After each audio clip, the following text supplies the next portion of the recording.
Brian dan Sally mengenyam pendidikan yang baik. Mereka bertemu dan akhirnya menikah. Mereka memiliki pekerjaan yang baik. Brian memiliki jabatan tinggi di sebuah perusahaan multinasional, berpenghasilan besar, mendapat fasilitas dari kantor berupa mobil dan rumah. Mereka sangat menikmati hidup. Sering nongkrong bersama di coffee shop sepulang kantor, nonton di bioskop, mampu membeli baju dan tas yang matching, dan pergi berlibur sesekali. Tapi, kenyataan sebenarnya tidaklah demikian. Utang kartu kredit mereka terus menumpuk tak berujung. Setiap akhir bulan merasa kehabisan uang. Mereka memiliki barang-barang bagus, tetapi tabungan masa depan kacau balau. Brian dengan mudah membeli ini, tapi bukan ini.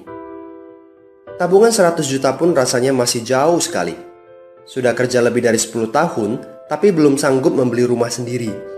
Masih tinggal di rumah milik kantor dan mengendarai mobil milik kantor. Tanpa disadari, keluarga ini menggali lubang kemiskinan.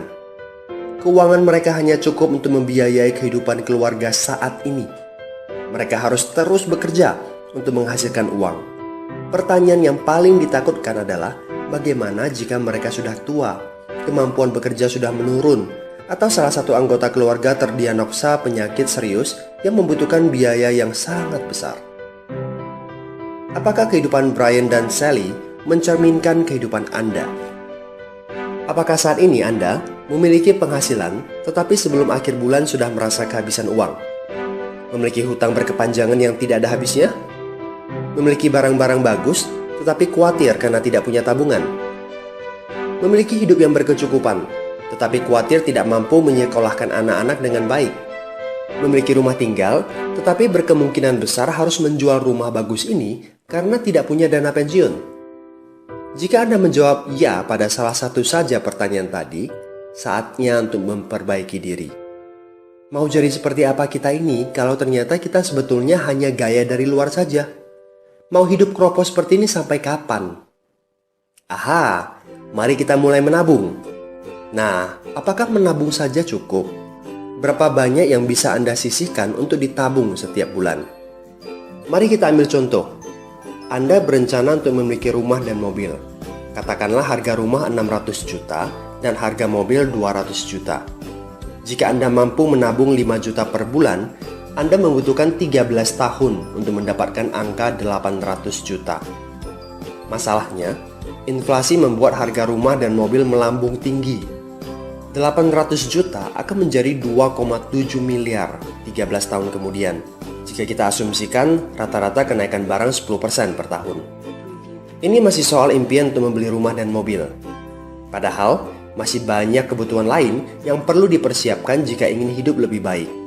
Bagaimana dengan persiapan dana hari tua? Agar di saat tua dan tidak sanggup bekerja lagi, Anda punya tabungan yang cukup untuk kebutuhan sehari-hari. Asuransi untuk keluarga? Dana pendidikan untuk anak-anak? Dana tak terduga untuk keperluan dadakan jika dibutuhkan, seperti keluarga sakit, dan lain-lain. Artinya, Anda perlu lebih banyak uang untuk ditabung. Bayangkan jika satu bulan Anda hanya bisa menabung kurang dari 5 juta. Sudah jelas, jika langkah Anda hanyalah menabung, Anda seperti sedang menggali lubang kemiskinan. Hal utama yang perlu Anda lakukan adalah meningkatkan penghasilan Anda. Anda mungkin bertanya bagaimana saya bisa melakukan itu dengan segala kesibukan yang saya miliki sekarang. Apakah saya bisa tetap mencari income tambahan di luar sana tanpa mengganggu pekerjaan utama saya? Seandainya bisa, apa yang bisa saya kerjakan saat ini? Nah, langkah pertama yang perlu Anda lakukan saat ini adalah menghubungi teman yang menunjukkan video ini kepada Anda. Dia punya akses untuk jawaban dari pertanyaan Anda. Informasi. Itu yang Anda butuhkan saat ini. Terbukalah. Seperti parasut, pikiran hanya dapat bekerja saat terbuka. So, segera hubungi teman Anda dan dapatkan video informasi berikutnya.